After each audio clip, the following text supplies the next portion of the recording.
welcome to this. Oh, okay, we're recording. Good morning, everyone, and welcome to the Spring 2021 DEBS Vodcast. I'm so glad you took time away from your busy schedules to participate today, and I hope you find it useful. I'm going to start off by saying that I had wanted to kick off today's podcast with a message of hope, excitement for the upcoming months and the year that 2021 is unfolding. In our planning sessions of the past couple months for this podcast, I've been talking about Biden's Build Back Better, the American Rescue Plan, vaccines for all by May, local counties moving into less restrictive tiers, and these have all been good things. We've talked a lot about what DEBS does, what DEBS wanted to hear about, and we settled on normal stuff. We spent the last year focused on health and safety and fear and uncertainty. We thought for this podcast, let's talk about normal stuff, what our normal day is going to look like when we get back to the normal stuff. And we thought some things of interest might be, when are we going to get back to the normal stuff? When are the offices going to reopen? Are we going to have teleworking? How long is this fiscal crisis going to last? And what does that mean for DEBS? What are our trends in business operations? And how do we think that might change post-pandemic? We have a really great schedule planned for today's podcast to dig into those topics. However, just in the last week, we've had 2 mass shootings in the country. One undoubtedly racially motivated against the Asian American community, and my heart is heavy with that. Once again, I have to imagine for many of us, I know for me, there is an air of fear, maybe even anger hanging over us. Not just of the escalating violence, but the fear that no one will be held accountable for it, whether things will change. And I want to take a moment to acknowledge that. We must all do our part in solidarity and unity against racism and against hate and the power of fear. Our voices matter, but we can't let hate and fear win.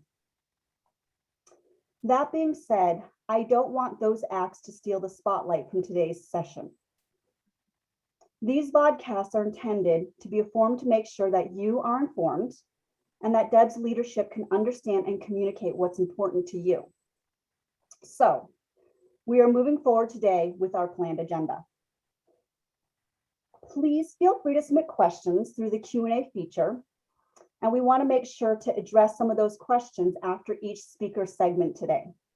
We have some really great guest speakers lined up. We have Steve Fondacaro, the Director of Central Services, to speak about teleworking. We have Daniel Crick, our Chief Fiscal Officer, to speak about fiscal and budget updates. And we also have Margareta Hodzic, our DEBS Assistant Director, and Rafaela Perez, our DEBS Employment Services Director, to provide a briefing on the incredible work of our DEBS business operations. And then lastly, I'll provide some brief updates in closing, and you won't want to miss, we're going to do a live poll, casting votes to rename our DEBS podcast to close out today's session. So please stay tuned for that.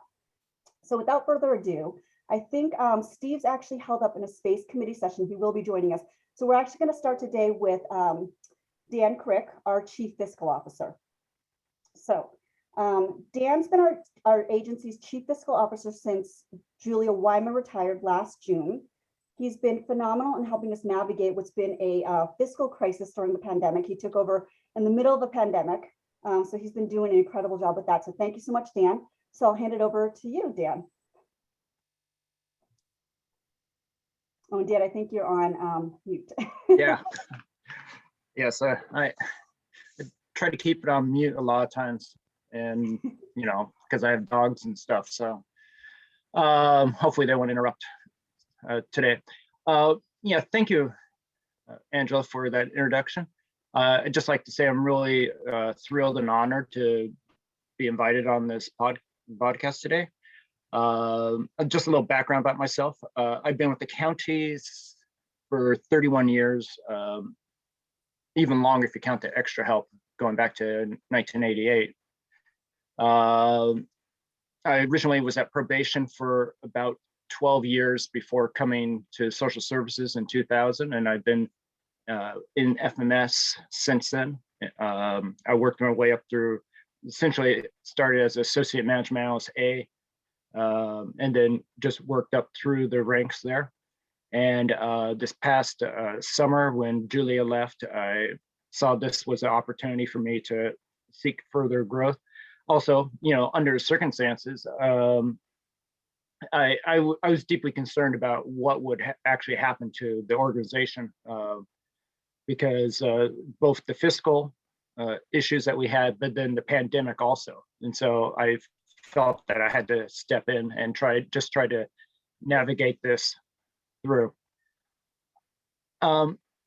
So I've received a couple of questions from Angela about some things that people like to have been asking. And one of them has to do with the fiscal situation for the county, for SSA, for DEBS. For the county has had some rather serious fiscal issues. I think a lot of those revolve around the two things. One has to do with the state, something called the ERAP. It has to do with a tax revenue that would normally come to either to the local jurisdictions as to either school districts or the county. And the state had made a ruling against our county and a number of other Bay Area counties that essentially what the state said was that the county had to give more money to school districts. So that created a hole of about $150 million a year, I believe. And then the other issue, of course, was the hospitals that were brought on. Now, saying that aside, SSA itself actually is in much better position. The state has been, and the state and the feds have continued to fund all of our existing programs and have not really engaged in any cutting despite the economic downturn. Tax revenue has turned out to be much, much better than anticipated. California has a very heavily progressive tax system. So while a lot of our clients were deeply impacted by the crisis, the people who actually paid the taxes weren't. And so the tax revenue has not dropped off, therefore a lot more revenues coming to the state and therefore to us. So as far as our agency goes, our agency is well funded. It's the rest of the county that's having a little bit of an issue at the moment. Unfortunately, since our agency is about 13 or 14% county general fund, any shortfall on the county side will eat into our agency. We're not completely fully funded, so it's unfortunately we have to take our share of the larger cut. Now there has been some questions as to how many positions have been cut, and for DEBS there was a total of 68 codes. 11 of those codes were done through the FY22 budget. And actually they took effect just this past 2 weeks, but they were actually for the full year. And most of those codes were admin codes. Most of them were associate management analyst codes that were vacant. None of them were occupied of the 11 codes. The other 57 codes were all VSIP, and most of those were eligibility workers. And that's unfortunately part of the VSIP program was that the codes would be deleted once they're vacated, and that's what happened. So overall, 68 codes were deleted, but no staff were laid off. How long do we think the crisis is going to last? That really depends on the virus. If we can get ahead of the virus, presumably things will start returning to normal, at least fiscally. Until that happens, of course, this will continue. Let's see. Let me see if there's any other questions that come in.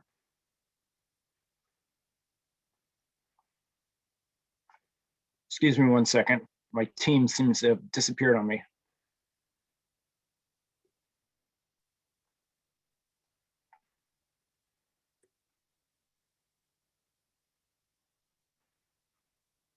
Okay.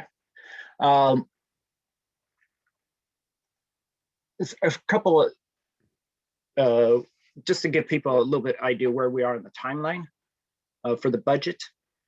In February, we submitted to the County Executive Office a FY22 recommended budget. In this recommended budget, we are recommending some cuts, but all these cuts were entirely on what we call Object 2, which are contracts. These cuts are contracts and also office supplies. These contracts and cuts do not actually impact any staff or any programs. These were completely either unutilized or obsolete programs that we will be cutting. And so they shouldn't impact anybody. So overall, the total was about $2.5 million cuts. At the same time, we're projecting the state is going to give us additional $35 to $40 million, and it could be much higher depending on the sales tax. So overall, our agency is doing quite well. Okay. At this time, I just wanted to remind people about time studies and to give people a little bit of heads up. I know that time studies are probably one of the least favorite things people are asked to do. We do have a lot of codes, and these codes are not being created by us. These codes are actually the state's codes. And so it's the state, each one of these codes is tied to a separate funding source. And so what happens when the state gives a new funding source, they usually give us a new time study code. What the state is doing is that they're going to be revamping their entire claiming system over the next 6 months. And so essentially they've given us notice that they're going to change all the codes and create brand new codes. We don't know what the new codes will be yet, so I can't really talk too much about what that means yet. But when they do roll out the new code systems, we will be going around and trying to have some road shows, trying to talk to people as to what the changes are. We're hoping that there will not be that this will just be a cosmetic change, but that it will just be adding what we're asking the state to do is just add some digits at the end of the existing digits. But it sounds like they might be completely revamping some of the codes, especially for support staff. So we'll keep you informed as we find out ourselves. But once again, I just want to stress to people that it's really important to record your time, because that's how the agency is funded. If you don't record your time, I mean, we can't be reimbursed for your activities, essentially is what it comes down to. And since DEBS is very heavily reimbursed, anybody who doesn't fill out those time studies basically is potentially harming their own positions. So with that, is there any other questions or any? Danielle, we do have one question. I actually don't know if this is something that you can answer or any of us can answer right now. But do we think that there might be, it sounds like the question is similar to VSIP, how we had that this year. I don't know that any of us have this crystal ball, but do we think that there might be that opportunity or option again in the next fiscal year? And again, I don't know that you can answer this, but there is that question out there. Yeah, I can't answer this. I'm gonna say probably no, just because the last time the county offered something like that was back in 2004. So, you know, that's a 17-year gap. So it's not, my guess is no, they're probably not going to do it again. You know, it's just one of those almost a once in a generation type offer, I assume. And even the VSIP was nowhere near what was offered back in the golden parachute of 2004. So I suspect, no, you won't see that again. So if anybody was hoping and holding out, too bad. I don't know what to say. That's my suspicion. Yeah, thanks. Yeah, and I know obviously I put you on the spot there, and of course it's one of those, I don't think any of us have a crystal ball, but I think your insight's helpful because I know you've been with the county a long time. Yeah, to be honest, because these are negotiations being done with the unions with labor relations, they don't really cue us in on it too much. And I know they don't actually, this county did not really look at the impacts for the visa. That kind of, they assumed it would be helpful, but it wasn't as helpful as they had thought.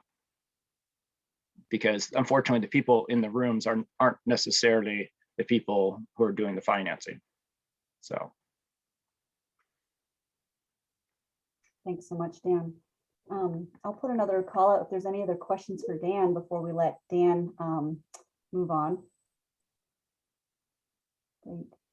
Thank you so much, Dan. I really appreciate it. You're always so insightful and so helpful. You've been such a valuable asset during this crazy time. And I know I've said this to you in other forums, but I really have appreciated you and such a huge asset to the team. And you stepped in, I mean, gosh, one of the huge monumental crises in a generation. So thank you for that. Thank you for taking that on. And really appreciate having you on our podcast. So thank you so much. Thank you. And I'm always, if anybody has any questions, obviously can't have an open door at the moment, but I have an open email and open line of communications. Thank you so much. Okay, so I think our next speaker is Steve Fondacaro, who is the Director of Central Services, and he's been doing an incredible job helping to guide the agency through all of the operational challenges brought on during the COVID pandemic. I think everyone realizes that Steve leads the department that leads our facilities, and also, is our main line to county administration on issues of teleworking. So we thought he'd be a great speaker to come on and answer questions. And I'll hand it off to Steve to just sort of frame the context of the issues that he wanted to speak about. So thank you so much, Steve. I'll hand it off to you. Thank you. Thank you. Can you hear me? I can. Thank you. Okay, good. I just want to be sure I'm not coming across with a robot voice or anything like that. First off, thank you, Angela and all of DEBS for inviting me to be on this. This is a great privilege to be able to speak directly with you, with all of us involved in our hectic schedules during these difficult days. Unlike Dan Crick, I'm coming up on my 4th year in the county. As many of you know, if not all of you know, I spent 30 years in uniform in the military, and then another 10 years after that working for the Department of Defense in various locations and various roles. So the adaptation to Santa Clara County has been challenging. It's been interesting, and it continues to be interesting. So what I'd like to take the opportunity to do is to kind of share with you some of the thinking that's going on involving telework. First of all, some background. The COVID environment, with all of its trials, tribulations, and tragedy, has, on the flip side, provided us an opportunity in that it's a forcing function. And what it did is it forced us as a county overall very rapidly to adapt to a teleworking model. And what it forced us to continue to do is learn about what it is that we are actually capable of doing in terms of serving our clients in a different way other than face-to-face, which I'll refer to as an analog way of dealing with our clients. In other words, the way we've always done it, which that you walk in, you deal face-to-face with a client, they may get handed off to a caseworker of some type who also deals with them face-to-face on a continuing basis. What COVID forced us to learn is that there's a lot of capability out there for us to do this digitally and to take advantage of the digital capabilities that have marked these last 10 to 20 years in terms of business capability and case working capability here in the center of Silicon Valley. The problem we're faced with right now is, while we very rapidly got forced into the situation and we're in the process, we're immersed in the lessons learned, now we're faced as a county with how to apply that. And the application of that takes the form of a policy. The transition is from the current policy to the future policy. That transition kind of sort of looks like this.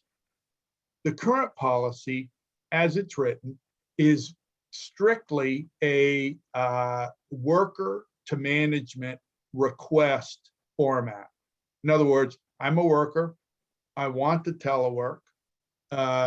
Here's my request based on these factors.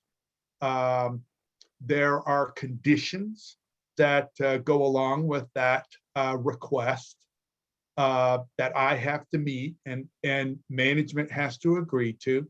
Management evaluates that, and then management agrees or disagrees with that. And that's really kind of how it goes.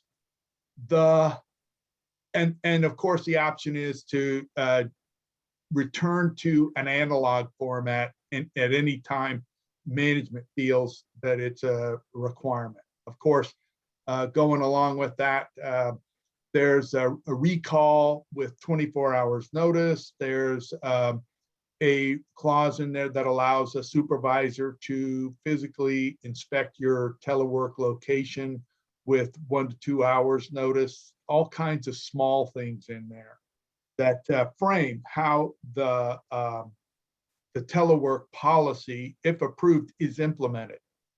Now we're transitioning to, so before I get off that, what I want to emphasize that it's a by exception kind of policy. In other words, our standard modus operandi is analog. This is a request from a worker that causes us to consider and maybe approve an exception.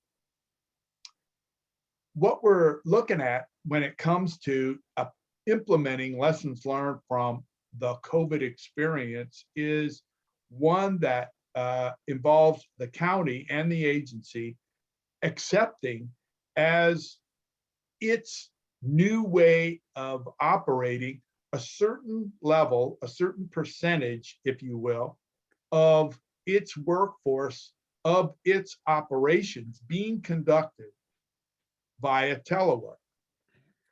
That changes the dynamic, that changes the paradigm, because now it's more of telework. It may be a condition of employment in certain operational positions.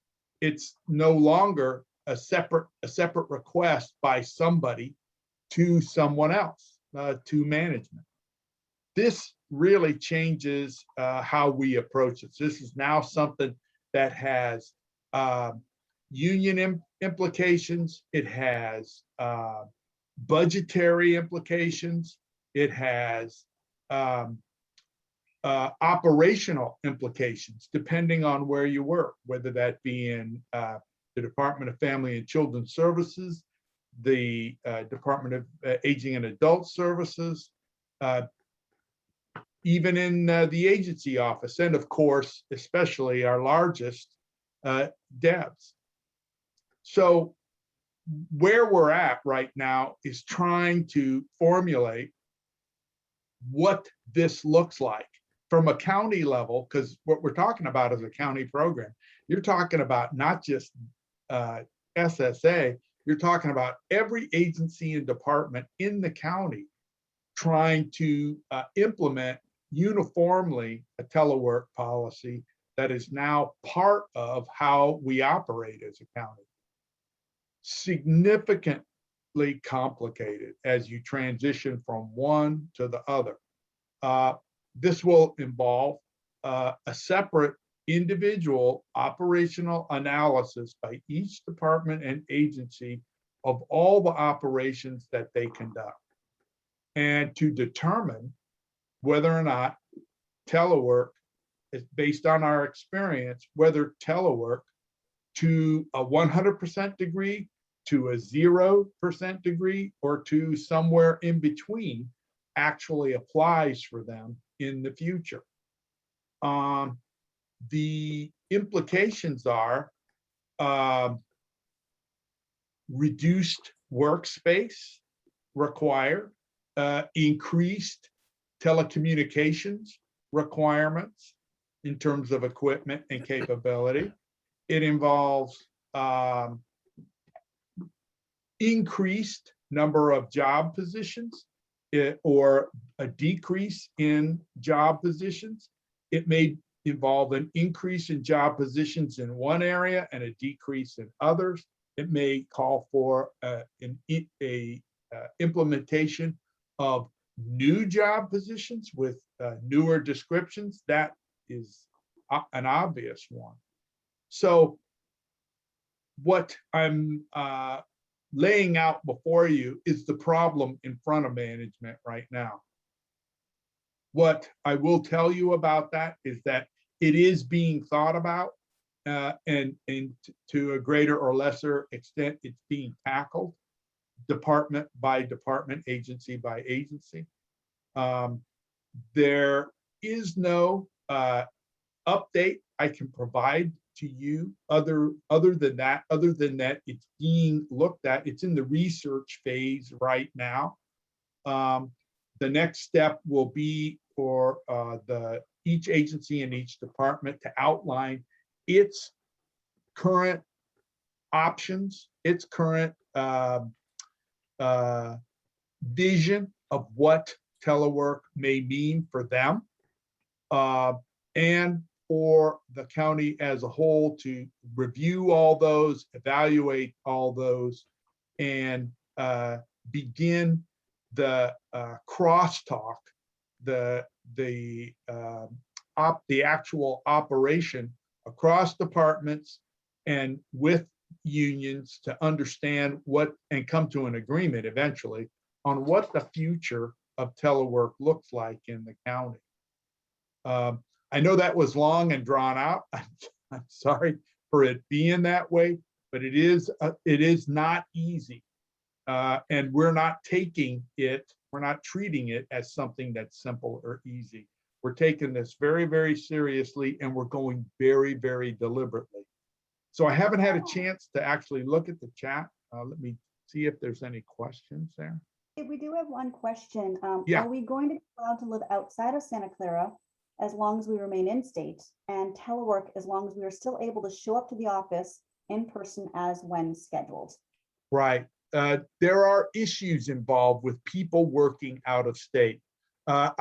Just a couple of them that have come up in terms of that particular problem is how we manage taxation, how we manage implementation of inserts from your paycheck into all these pension programs, how those are taxed, how the county accommodates any number of different state tax apparatuses, which are all unique and different.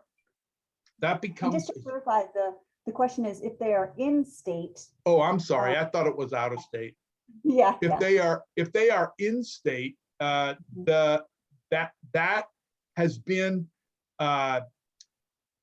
looked at in terms of the old policy, where the requirement was for us to be able to pull people in physically to return to an analog state. In other words, under emergency conditions, under DSW conditions, we have to be able to exercise that particular condition if we're faced with that. The unlimited allowance of people to actually live anywhere they want within the state, especially when you're talking about California, we're not talking about Rhode Island here. It becomes a significant problem that we have to model and then determine to what level we can support that. It may be a yes or a no, or it may be a mileage limitation. Yeah. And Steve, if I recall, I know we've talked about this at our exec huddles, that the prior policy, or for all intents and purposes, the existing The current policy. policy. The current policy, thank you. Yes. Yeah. Yes. You know, there has been discussion about the ability to inspect the work site, or basically the home site. Mhm. And to our knowledge thus far, that is the existing policy. Correct. Now, we know that when COVID hit, a lot of things were, for lack of a better word, relaxed or accommodated because of the emergency state. So, you know, what we're struggling with is, once the emergency state or the pandemic lifts, we all have to look at and understand what will essentially the new normal look like. And I think Right. that's basically essentially everything you've been saying, is that's what we're looking at. That's what we're struggling with. That's what we need to understand in terms of consistent new policy post-pandemic. So what Right. we're operating under is, what is the existing policy? What needs to be altered, reviewed, or looked at post-pandemic, right? But the existing policy does have some of those stipulations. But given the state of emergency, some of those policies have been, I don't know if relaxed is the right word, but under a state of emergency, some of those existing policies Right. may have been relaxed. He- Am I here's- stating that correctly? Yeah, well, here's how I would reword that. It hasn't been that they've been relaxed. They are still in existence. They just may not have been implemented. In other words, I have the requirement to be recalled within 24 hours, but we haven't asked people. I have, as a manager, I have the capability to give 1-2 hours notice to inspect the work site, but we haven't done that for obvious reasons. So those stipulations all continue to exist for that policy. What we have to figure out is what that means in the future. For instance, I mean, there's a myriad of these. I can't overemphasize the complexity of this.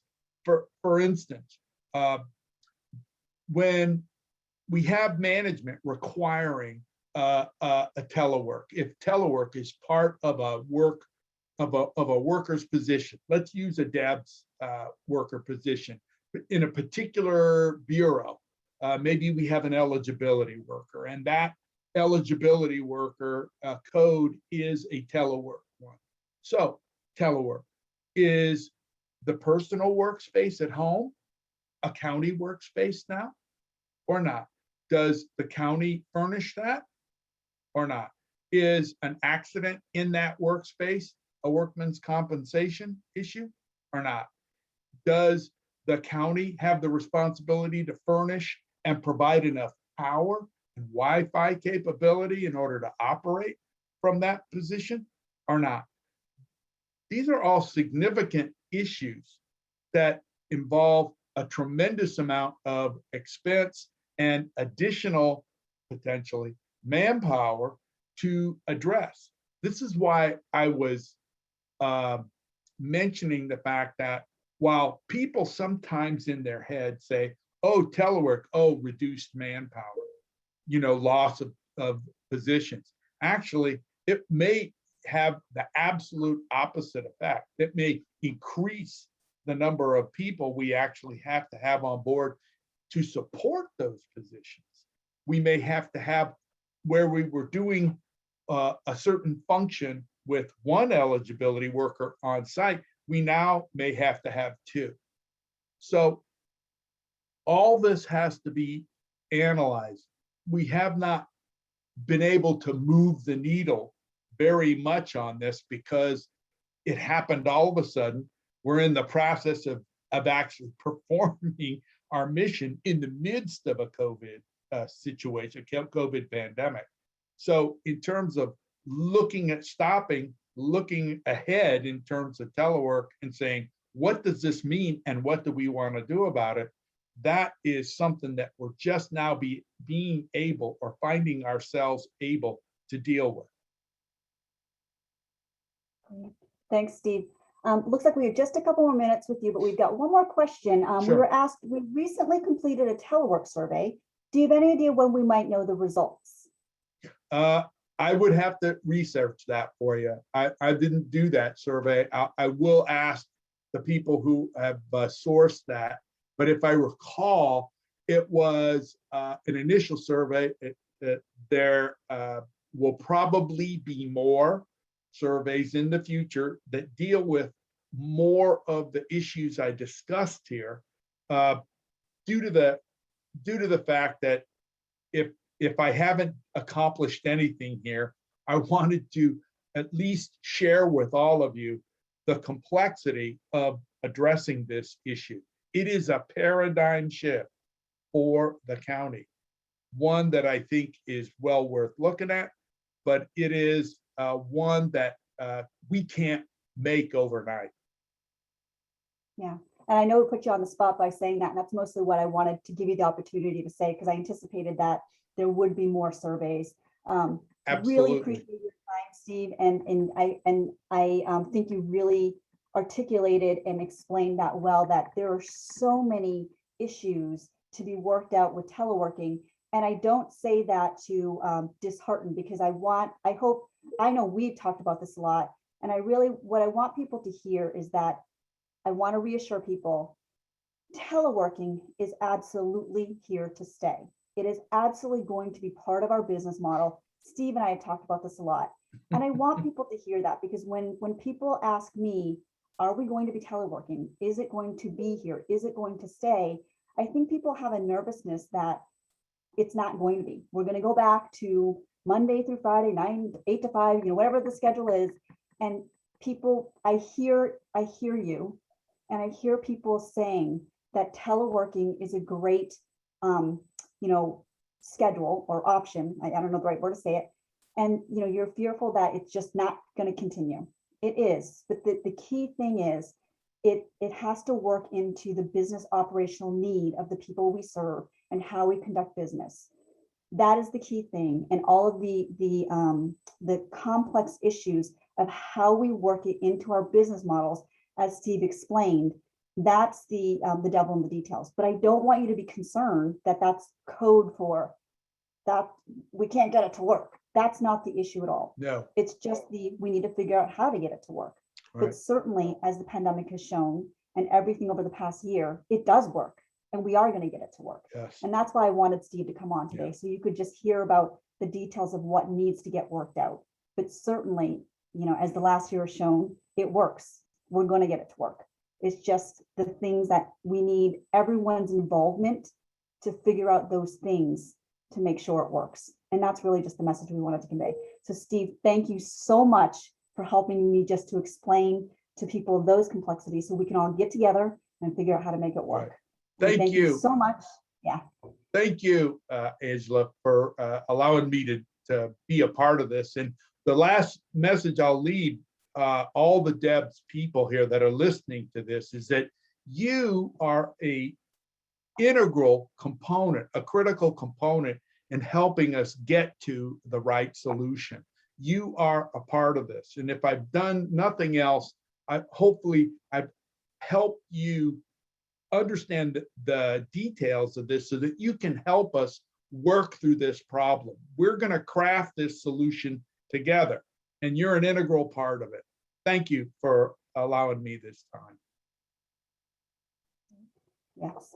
Thank you so much, Steve. And I know I probably don't say this enough, but Central Services, key to the name. You guys are so central to the agency. You've been so supportive. This pandemic has been insane. Steve's group does so much with COVID, central cleaning, COVID DSWs. I mean, you guys do so much. And thank you for taking the time to be here and support us and talking to DEBS. Can't thank you enough. Thank you so much. Okay, so we will move on to the next segment, which is Margareta Hodzic and Rafaela Perez to talk about our DEBS business operations. So I'm going to go ahead and hand it over to Margareta to start. Good morning, everyone. It's great to see so many people that joined us this morning on this podcast. And first of all, I would like to thank you all for the great work you're doing in your respective areas. But I would like to take an opportunity this morning to basically show you, to provide you with the bigger picture. So I hope you see my screen. And if you do, just give me a thumbs up or something. So I would like to walk you through and hopefully show you the impact of the work you do on the lives of the Santa Clara County residents. As of this morning, as of this Monday, let me see. As of March of 22, this Monday morning, we had 409,000 people receiving benefits from Santa Clara County or public benefits through Santa Clara County and through the work you do. So as you can see, there is approximately 1.9 million people living in Santa Clara County, and that means that your work is touching 22% of our neighbors. That's more than one of 5 people that live in Santa Clara County. As you can see, there are over 10,000 people on CalWorks, almost 100,000 people receiving CalFresh, and almost 400,000 people on Medi-Cal. There are a little small number of people on general assistance, but it's still significant. 3,500 of our most vulnerable population are receiving services through general assistance program. And of course, we have other programs that I didn't list here, like foster care, King Gap, and adoption assistance that are part of the work you do.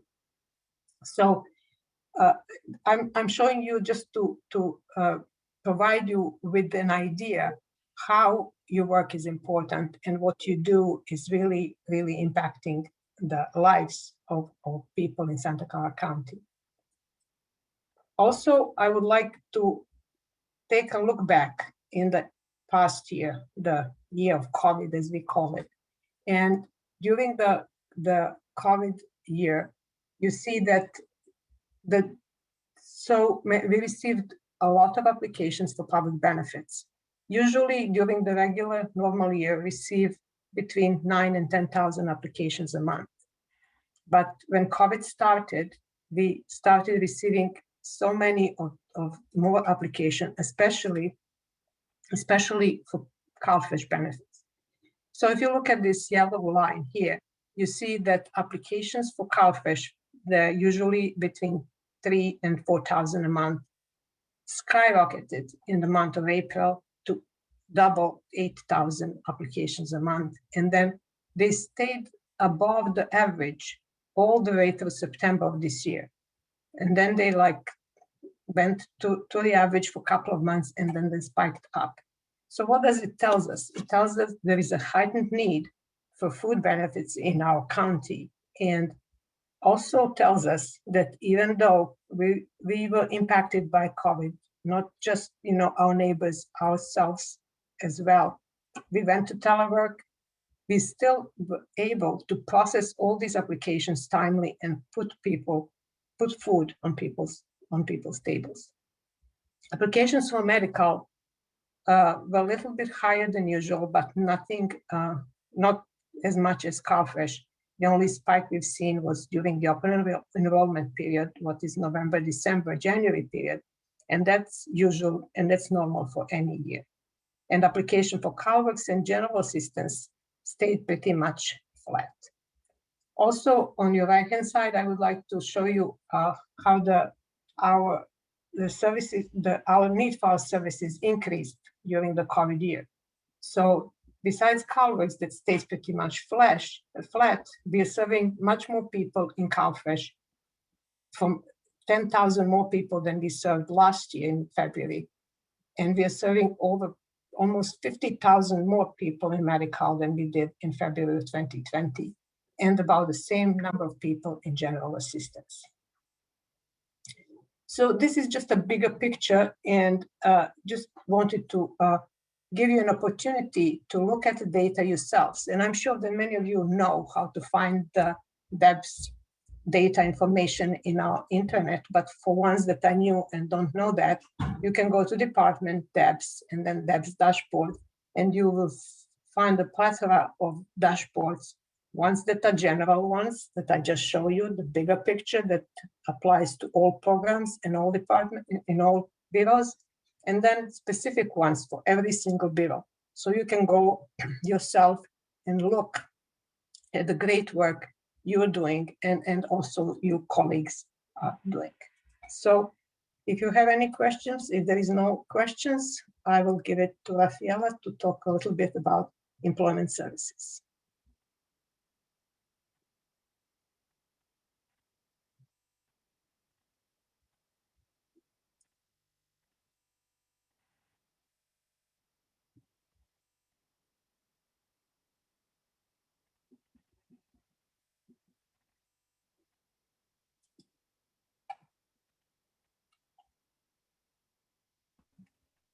Can you hear me now? Thank you, Margareta. Great to be here. Great to see so many of you. I too have a PowerPoint to share with you. Can you guys see it? Can you see my screen now? Margareta, I can see you. Give me a thumbs up if you can see it. You can? Okay.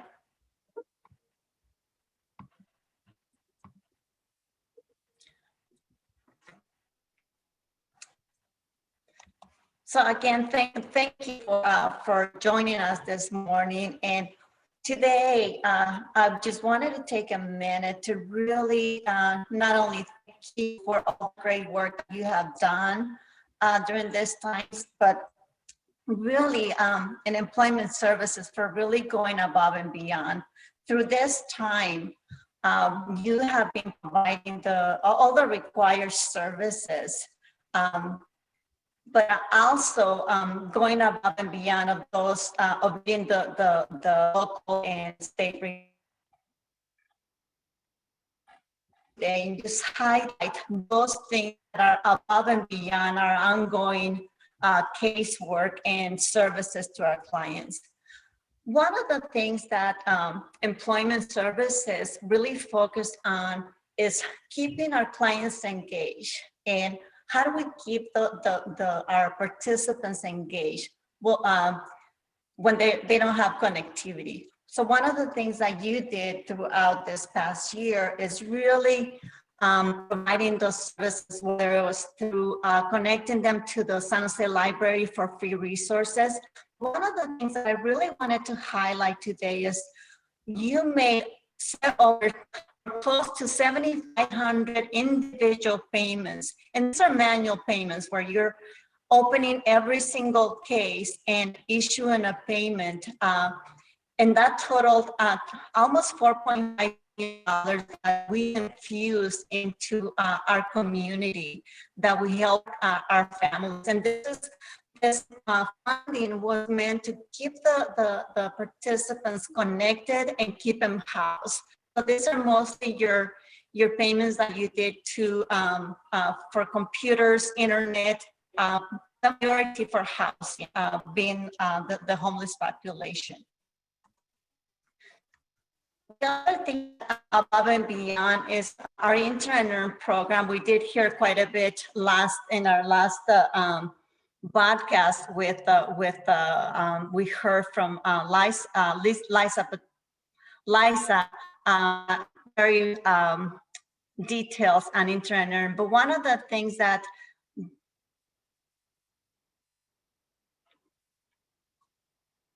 can you guys hear me? I'm getting a message that the host stopped me. Angela, I can see you. If that's true, could you give me a thumbs up?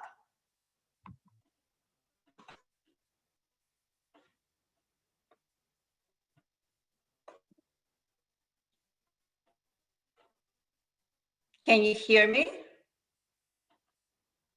Okay. Can you see the screen?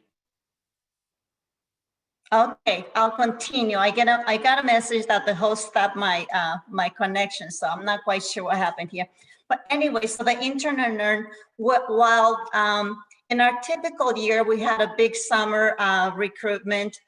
What we did this year, we did it 4 times over, right? So the entire year we were recruiting and helping youth, getting us close to our goal of 5,000. Almost, short of a few, but you guys did really well. Okay. The other area in our general assistance vocational services from the onset of the pandemic, general assistant population was not required, and they were actually granted a waiver for not participating in vocational services of SSI. But our vocational services unit did is they continue to connect with our clients, even though they were not required, and close to 1,100 individuals were connected to services through vocational services. The other area is in our general assistance SI team, recognizing that SSI is an important revenue or an important resource for our clients. Our SSI unit continue to serve the clients. Over the past year, they served 476 clients and 123 applications were filed. If you ever try to help your parent or anyone with an SSI application, it is very complex. It requires a lot of medical verification, and our SSI social workers really went above and beyond trying to secure those medical records through the pandemic, right? When hospitals and doctors were busy. And we filed 123 applications there. With that, I really just want to thank you, and keep connected. Under Patricia's leadership, we'll continue to look at when do we come back, how do we come back, and as Steve mentioned, is you are very integral in how do we come back to the offices. So thank you again, and have a great day.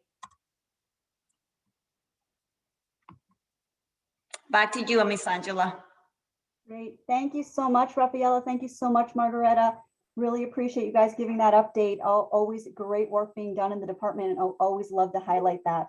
I definitely want to thank everyone for taking the time to participate in today's Vodcast. Keeping you engaged in the department is definitely extremely important to me, and I hope you found the content today as worthwhile as I did. Before we get into our last segment, which is live voting for naming the DEBS Vodcast, I wanted to leave you with a few final thoughts. First thing, actually, someone did bring up that this month is Social Worker Appreciation Month. So I definitely wanted to do a shout out to our social workers in DEBS. I don't know that everyone, I think everyone does realize that we have social workers in DEBS. Most of them I realize in the agency or in other departments, but I definitely wanted to make sure to acknowledge our social workers in DEBS. So thank you, shout out to you guys. You guys do extremely important work. So I definitely wanted to make sure that that did not go unnoticed. A few other things that I wanted to make sure to mention. We have gone almost 2 months since mid-January since our last COVID positive worksite case. So that's a huge milestone. I wanted to make sure that everyone was aware of that. Very, very exciting news there. Another positive update is almost all of our staff who work on site have either been vaccinated, and the few that have not yet been have appointments in the very near future. The remainder of our staff in the agency or the agency itself will be moving to phase 2 and 3 of the vaccination process shortly. So everyone in DEBS will be getting vaccination appointments very soon. So very excited about that, so that when we do eventually reopen the office, all of our staff will be have the opportunity to be vaccinated. So very excited about that. You'll be hearing about that shortly. We do actually have a couple of other announcements. On April 2nd at 10 a.m., there'll be an SSA, a live SSA Voice, a special session on Asian American violence.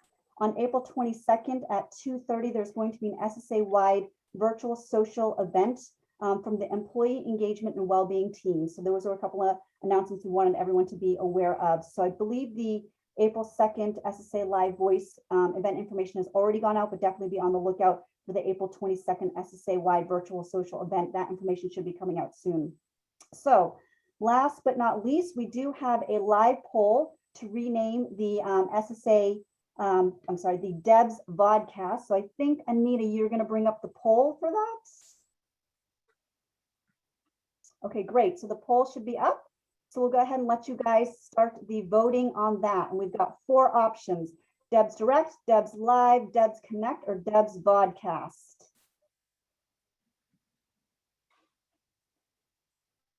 Okay.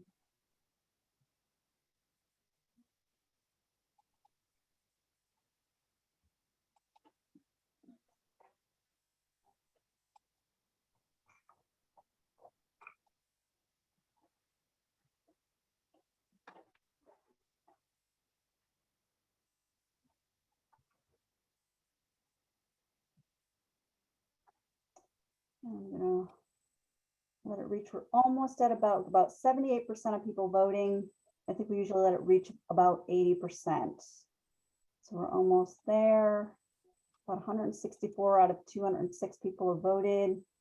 Okay, we're about 80%. I'm gonna let it go for about, I'm gonna count down from 10, 9, 8, 7, 6, 5. Get your last votes in. 4, 3, 2, 1. Okay, we're gonna shut down the votes. Looks like we have, oh gosh, we have a tie. We literally have a tie between Debs Connect and Debs Vodcast at 34% for each. Anita, can we reopen the vote? Or does that mean if we reopen the vote, does that restart the vote? Yes, to both questions. We can relaunch it and it will restart so everyone can Restarts it from revote. 0? Yes, Does it restart from 0? yes. Oh, okay. I think we need a Why Why don't we runoff. vote between both of those? Between Yeah, we Deb's need a Connect runoff. and Deb's Podcast. Can we do that, Anita? Can we revote between the top two? I should have let it keep going. I didn't realize it was gonna stop at the tie. We can just announce that you can vote either Connect or Vodcast. Oh, okay. Can we do that? All right, guys, let's do that. Okay, so we're gonna relaunch. We have a tie between Debs Connect and Debs Vodcast. So we're gonna relaunch it and have everyone vote on Debs Connect and Debs Vodcast, and then see which one wins between those. All right. It's still pretty close, although we had one person vote for Debs Live.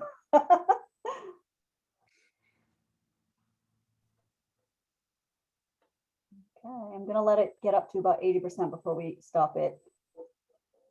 It's pretty close. Debs Connect is in a slight lead at 56% so far. Okay, we're at 82%. I'm gonna count down again. 10, 9, 8, get your last votes in. 7, 6, 5, 4, 3, 2, 1. Okay, let's cut it off, Anita. Looks like at 84% of the vote, we have Debs Connect winning at 56% of the vote. So it looks like our new name is Debs Connect. Okay, everyone. So thank you so much for participating in that vote. The new name of Debs Vodcast is now going to be Debs Connect. So thank you so much, everyone, for participating. I hope you found today's session helpful. We're going to get a survey out again. We did actually have a lot more participation last time. We really do take to heart your feedback because we try to continually make this session better, more informative, what you want to hear. I do want to acknowledge the planning team. Thank you so much to Thomas Cooper, Anita Torres, Mariela Moncayo, and our guest speakers, Steve Fondacaro, Dan Crick, Margareta Hodzic, and Rafaela Perez. Thank you so much. I'll see everyone again in 3 months for the next podcast, Debs Connect. And thank you so much, everyone. Have a great day and rest of the week.